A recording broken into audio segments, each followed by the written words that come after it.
ആകാശവാണി.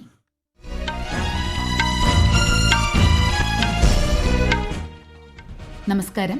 വാർത്തകൾ വായിക്കുന്നത് അശ്വതി.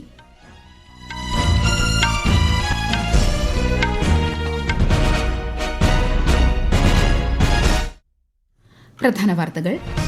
3 ദിവസത്തെ ഔദ്യോഗിക സന്ദർശനത്തിനായി ശ്രീലങ്കയിലെത്തിയ പ്രധാനമന്ത്രി നരേന്ദ്രമോദി ശ്രീലങ്കൻ പ്രസിഡന്റ് അനുരകുമാര ദിസനായികയുമായി ഇന്ന് കൂടിക്കാഴ്ച നടത്തും. കേന്ദ്ര റെയിൽവേ മന്ത്രി അശ്വിനി വൈഷ്ണവിന്റെ 2 ദിവസത്തെ തമിഴ്നാട് സന്ദർശനത്തിന് ഇന്ന് തുടക്കം. ഉസ്ബെക്കിസ്ഥാനിൽ ആരംഭിക്കുന്ന 150ാമത് ഇന്റർ പാർലമെന്ററി യൂണിയൻ അസംബ്ലിയിൽ ലോക്സഭാ സ്പീക്കർ ഓം ബിർളയുടെ നേതൃത്വത്തിലുള്ള സംഘം പങ്കെടുക്കും.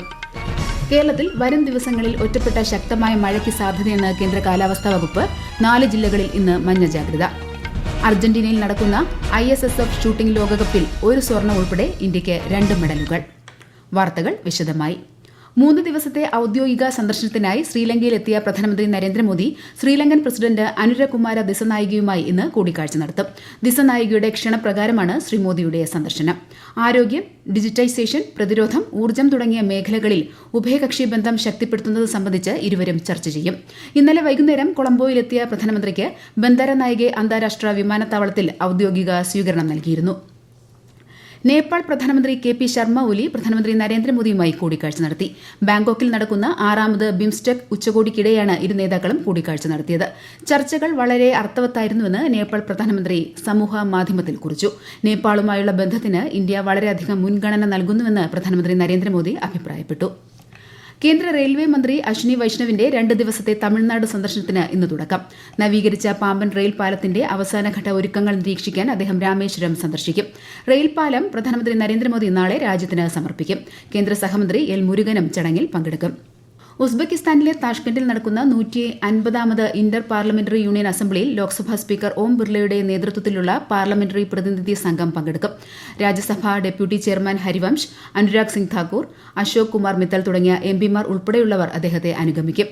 സാമൂഹിക വികസനത്തിനും നീതിക്കും പാർലമെന്ററി നടപടികൾ എന്ന പ്രമേയത്തിൽ നടക്കുന്ന പൊതുസംവാദത്തിൽ ശ്രീ ഓം ബിർള അസംബ്ലിയെ അഭിസംബോധന ചെയ്യും. നൂതനാശയങ്ങളിലും സാങ്കേതിക വിദ്യ അധിഷ്ഠിത വളർച്ചയിലും രാജ്യം ആഗോളതലത്തിൽ ശക്തമായ സ്വാധീനം ചെലുത്തുമെന്ന് കേന്ദ്രമന്ത്രി പീയൂഷ് ഗോയൽ. ന്യൂഡൽഹിയിലെ ഭാരത് മണ്ഡപത്തിൽ നടന്ന സ്റ്റാർട്ടപ്പ് മഹാകുംഭിന്റെ 2ാം പതിപ്പിൽ സംസാരിക്കുകയായിരുന്നു അദ്ദേഹം. യുവ ഇന്ത്യ ലോകം കീഴടക്കാൻ സജ്ജരാണെന്നും അദ്ദേഹം അഭിപ്രായപ്പെട്ടു.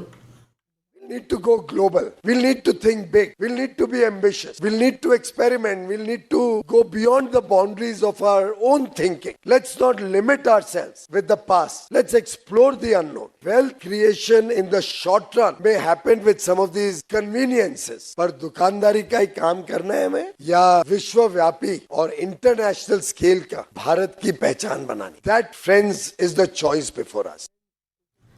18,658 കോടി രൂപയുടെ 4 റെയിൽവേ പദ്ധതികൾക്ക് കേന്ദ്രമന്ത്രിസഭ അംഗീകാരം നൽകി. ഇതോടെ ഇന്ത്യൻ റെയിൽവേ ശൃംഖലയിലേക്ക് 1247 കിലോമീറ്ററോളം കൂട്ടിച്ചേർക്കപ്പെടുമെന്ന് കേന്ദ്രമന്ത്രി അശ്വിനി വൈഷ്ണവ് ന്യൂഡൽഹിയിൽ മാധ്യമങ്ങളോട് പറഞ്ഞു. 100% കേന്ദ്ര ധനസഹായത്തോടെയുള്ള 2ാം വൈബ്രന്റ് വില്ലേജസ് പരിപാടിക്കും കേന്ദ്രമന്ത്രിസഭ അംഗീകാരം നൽകി. അന്താരാഷ്ട്ര അതിർത്തികളോട് ചേർന്ന് സ്ഥിതി ചെയ്യുന്ന ഗ്രാമങ്ങളുടെ സമഗ്ര വികസനത്തിന് ഈ പരിപാടി സഹായകമാകുമെന്ന് ശ്രീ വൈഷ്ണവ് പറഞ്ഞു. നക്സൽ വിരുദ്ധ പ്രവർത്തനങ്ങൾ സംബന്ധിച്ച് ഛത്തീസ്ഗഡിലെ റായ്പൂരിൽ നടക്കുന്ന അവലോകന യോഗത്തിൽ ഇന്ന് കേന്ദ്രമന്ത്രി അമിത്ഷാ പങ്കെടുക്കും. 2 ദിവസത്തെ സന്ദർശനത്തിനായി ഇന്നലെ വൈകുന്നേരമാണ് ശ്രീ ഷാ റായ്പൂരിലെത്തിയത്. ഈ വാർത്തകൾ ആകാശവാണിയിൽ നിന്ന്. ആകാശവാണി വാർത്തകളും വാർത്താധിഷ്ഠിത പരിപാടികളും all India radio news Thiruvananthapuram YouTube ചാനലിലും all India radio news Thiruvananthapuram Facebook പേജിലും AR News_ തിരുവനന്തപുരം ഇൻസ്റ്റഗ്രാം അക്കൌണ്ടിലും AR News_TVM X ഹാൻഡിലും ലഭ്യമാണ്. പൌരന്മാരുടെ സംരക്ഷണത്തിനായി നിർമ്മിത ബുദ്ധിയുടെ സാധ്യത പ്രയോജനപ്പെടുത്തണമെന്ന് ഉപരാഷ്ട്രപതി ജഗദീപ് ധൻഖർ. ന്യൂഡൽഹിയിൽ ഒരു പുസ്തക പ്രകാശന ചടങ്ങിൽ പങ്കെടുക്കുകയായിരുന്നു അദ്ദേഹം. നിലവിലുള്ള നിയമസംഹിത പുനഃപരിശോധിക്കാൻ നിർമ്മിത ബുദ്ധി നമ്മെ നിർബന്ധിതരാക്കുന്നതായും ഉപരാഷ്ട്രപതി പറഞ്ഞു. ബംഗ്ലാദേശിന് ഇന്ത്യ പൂർണ്ണ പിന്തുണ നൽകുന്നുവെന്ന് പ്രധാനമന്ത്രി നരേന്ദ്രമോദി. ജനാധിപത്യപരവും സമാധാനപരവുമായ ഒരു ബംഗ്ലാദേശിനെയാണ് ഇന്ത്യ പിന്തുണയ്ക്കുന്നതെന്ന് ബിംസ്റ്റെക് ഉച്ചകോടിക്കിടെ ബംഗ്ലാദേശിന്റെ മുഖ്യ ഉപദേഷ്ടാവ് മുഹമ്മദ് യൂനസുമായി നടത്തിയ കൂടിക്കാഴ്ചയിൽ പ്രധാനമന്ത്രി പറഞ്ഞു. ഇന്ത്യയും ബംഗ്ലാദേശും തമ്മിലുള്ള സഹകരണം ഇരു രാജ്യങ്ങളിലെയും ജനങ്ങൾക്ക് പ്രകടമായ നേട്ടങ്ങൾ ഉണ്ടാക്കിയതായി പ്രധാനമന്ത്രി അറിയിച്ചതായും വിദേശകാര്യ സെക്രട്ടറി വിക്രം മിശ്രി മാധ്യമങ്ങളോട് പറഞ്ഞു. Prime Minister also urged in this regard that any rhetoric that vitiates the environment is best avoided. On the border, strict enforcement of the law and the prevention of illegal border crossings, especially at night, is necessary for maintaining border security and stability. Prime Minister also underlined India's concerns related to the safety and security of minorities in Bangladesh. Budget സമ്മേളനം പൂർത്തിയാക്കി പാർലമെന്റിന്റെ ഇരുസഭകളും ഇന്നലെ അനിശ്ചിതകാലത്തേക്ക് പിരിഞ്ഞു. സമ്മേളന കാലയളവിൽ ലോക്സഭ 16 ബില്ലുകളും രാജ്യസഭ 14 ബില്ലുകളുമാണ് പാസാക്കിയത്. ജനുവരി 31-ന് രാഷ്ട്രപതിയുടെ അഭിസംബോധനയോടെയാണ് സമ്മേളനം ആരംഭിച്ചത്. ഇന്ത്യൻ കരസേനയ്ക്ക് വേണ്ടി DRDO വികസിപ്പിച്ച medium range surface to air missile വിജയകരമായി പരീക്ഷിച്ചു. ഒഡീഷ തീരത്തുള്ള ഡോക്ടർ APJ അബ്ദുൽ കലാം ദ്വീപിൽ നിന്നാണ് പരീക്ഷണ പറക്കൽ നടത്തിയത്. പരീക്ഷണം വിജയകരമായി നടത്തിയ കരസേനയെയും DRDOയെയും രാജ്യരക്ഷാമന്ത്രി രാജ്നാഥ് സിംഗ് അഭിനന്ദിച്ചു. ചക്രവാത ചുഴിയുടെ സ്വാധീനത്തിൽ കേരളത്തിൽ വരും ദിവസങ്ങളിൽ ഒറ്റപ്പെട്ട ശക്തമായ മഴയ്ക്ക് സാധ്യതയെന്ന് കേന്ദ്ര കാലാവസ്ഥാ വകുപ്പ്. ഇടുക്കി, പാലക്കാട്, മലപ്പുറം, വയനാട് ജില്ലകളിൽ ഇന്ന് മഞ്ഞ ജാഗ്രത നൽകിയിട്ടുണ്ട്. കള്ളക്കടൽ പ്രതിഭാസത്തിന്റെ ഭാഗമായി കന്യാകുമാരി തീരത്ത് ഇന്ന് ഉയർന്ന തിരമാലയ്ക്കും കടലാക്രമണത്തിനും സാധ്യതയുള്ളതിനാൽ മത്സ്യത്തൊഴിലാളികളും തീരദേശവാസികളും ജാഗ്രത പാലിക്കണം. അർജന്റീനയിൽ നടക്കുന്ന ISSF ഷൂട്ടിംഗ് ലോകകപ്പിൽ ഇന്ത്യയുടെ സ്വിഫ്റ്റ് കൌർ സംരയ്ക്ക് സ്വർണ്ണം. വനിതകളുടെ 50 മീറ്റർ റൈഫിൾ 3 ഇനത്തിലാണ് മെഡൽ സ്വന്തമാക്കിയത്. അതേസമയം പുരുഷന്മാരുടെ 50 മീറ്റർ റൈഫിൾ 3 പൊസിഷൻ ഇനത്തിൽ ചെയിൻ സിംഗ് വെങ്കല മെഡൽ നേടി. IPL ക്രിക്കറ്റിൽ മുംബൈ ഇന്ത്യൻസിനെതിരെ ലക്നൌ സൂപ്പർ ജയൻസിന് ജയം. ഇന്നലെ നടന്ന മത്സരത്തിൽ 12 റൺസിനാണ് മുംബൈ ഇന്ത്യൻസ് പരാജയപ്പെട്ടത്. ആദ്യം ബാറ്റിംഗിനിറങ്ങിയ ലക്നൌ നിശ്ചിത 20 ഓവറിൽ 8 വിക്കറ്റ് നഷ്ടത്തിൽ 203 റൺസ് നേടി. മറുപടി ബാറ്റിംഗിനിറങ്ങിയ മുംബൈ ഇന്ത്യൻസിന് 5 വിക്കറ്റ് നഷ്ടത്തിൽ 191 റൺസ് നേടാനേ കഴിഞ്ഞുള്ളൂ. ഇന്ന് ചെന്നൈ സൂപ്പർ കിങ്സ് ഡൽഹി ക്യാപിറ്റൽസിനെ നേരിടും. മറ്റൊരു മത്സരത്തിൽ രാജസ്ഥാൻ റോയൽസ് പഞ്ചാബ് കിങ്സിനെ നേരിടും.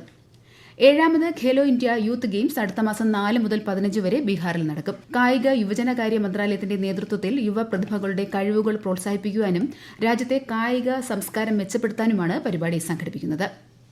സമുദ്രമേഖലയിൽ രാജ്യം കൈവരിച്ച ചരിത്ര മുന്നേറ്റങ്ങൾ അനുസ്മരിച്ചുകൊണ്ട് ഇന്ന് 62ാമത് ദേശീയ സമുദ്രദിനം. സമുദ്രവുമായി ബന്ധപ്പെട്ട സുപ്രധാന പ്രവർത്തനങ്ങൾക്കൊപ്പം മാസങ്ങളോളം സമുദ്ര പോരാട്ടം നടത്തിയ ധീരരെ അനുസ്മരിക്കുന്ന ദിനം കൂടിയാണിത്.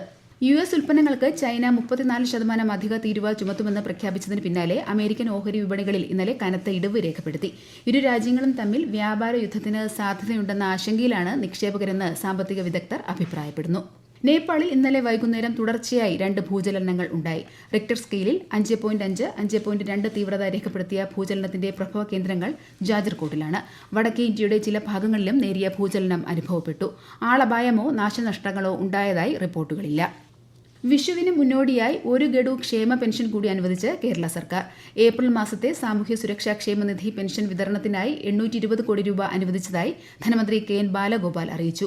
പെൻഷൻ അടുത്ത ആഴ്ച ലഭിച്ചു തുടങ്ങും. മഹാത്മാഗാന്ധി പരമ്പരയിൽ 10ന്റെയും 500ന്റെയും പുതിയ കറൻസി നോട്ടുകൾ ഉടൻ പുറത്തിറക്കുമെന്ന് reserve bank. RBI governor Sanjay മൽഹോത്രയുടെ ഒപ്പോടുകൂടിയ നോട്ടുകളായിരിക്കും ഇവയെന്ന് അറിയിപ്പിൽ പറയുന്നു. 50 ലിറ്ററോ അതിൽ കൂടുതലോ ഉള്ള പെട്രോളിയം ഉൽപ്പന്നങ്ങൾ സംസ്ഥാനത്തിനകത്തേക്ക് കൊണ്ടുവരുന്നതിന് ഈ മാസം 10 മുതൽ പെർമിറ്റ് നിർബന്ധമാക്കി. ഇത് സംബന്ധിച്ച് സംസ്ഥാന ചരക്ക് സേവന നികുതി വകുപ്പ് വിജ്ഞാപനം പുറപ്പെടുവിച്ചു. ഒരു പെർമിറ്റ് പ്രകാരം 75 ലിറ്റർ പെട്രോളിയം ഉൽപ്പന്നങ്ങൾ മാത്രമേ കൊണ്ടുവരാനാകൂ. തദ്ദേശ സ്വയംഭരണ സ്ഥാപനങ്ങളിൽ നിന്നുള്ള സേവനങ്ങൾ ഏകീകൃത പ്ലാറ്റ്ഫോമിലൂടെ ലഭ്യമാക്കുന്ന K-സ്മാർട്ട് സംവിധാനം സംസ്ഥാനത്ത് ഈ മാസം 10 മുതൽ പൂർണ്ണസജ്ജമാകും. ksmart.lsgkerala.gov.in എന്ന വെബ്സൈറ്റിലൂടെയും മൊബൈൽ ആപ്ലിക്കേഷനിലൂടെയും സേവനങ്ങൾ ലഭ്യമാകും. പാലക്കാട് RSS നേതാവ് KS ശ്രീനിവാസനെ കൊലപ്പെടുത്തിയ കേസിൽ മലപ്പുറം സ്വദേശി ഷംനാദ് ഇല്ലിക്കലിനെ NIA കൊച്ചിയിൽ അറസ്റ്റ് ചെയ്തു. ഷംനാദിനെക്കുറിച്ച് വിവരം നൽകുന്നവർക്ക് 7 ലക്ഷം രൂപ NIA ഇനാം പ്രഖ്യാപിച്ചിരുന്നു. 2022ലാണ് കേസിനാസ്പദമായ സംഭവം നടന്നത്. മാലിന്യമുക്ത നവകേരളത്തിന്റെ ഭാഗമായി ആലപ്പുഴ, കോഴിക്കോട് ജില്ലകളെ ഇന്ന് സമ്പൂർണ്ണ മാലിന്യമുക്ത ജില്ലകളായി പ്രഖ്യാപിക്കും. ആലപ്പുഴയിൽ മന്ത്രി P പ്രസാദും കോഴിക്കോട് മന്ത്രി AK ശശീന്ദ്രനും പ്രഖ്യാപനം നടത്തും. പ്രധാന വാർത്തകൾ വീണ്ടും. 3 ദിവസത്തെ ഔദ്യോഗിക സന്ദർശനത്തിനായി ശ്രീലങ്കയിലെത്തിയ പ്രധാനമന്ത്രി നരേന്ദ്രമോദി ശ്രീലങ്കൻ പ്രസിഡന്റ് അനുരകുമാര ദിസനായകയുമായി ഇന്ന് കൂടിക്കാഴ്ച നടത്തും. കേന്ദ്ര റെയിൽവേ മന്ത്രി അശ്വിനി വൈഷ്ണവിന്റെ 2 ദിവസത്തെ തമിഴ്നാട് സന്ദർശനത്തിന് ഇന്ന് തുടക്കം.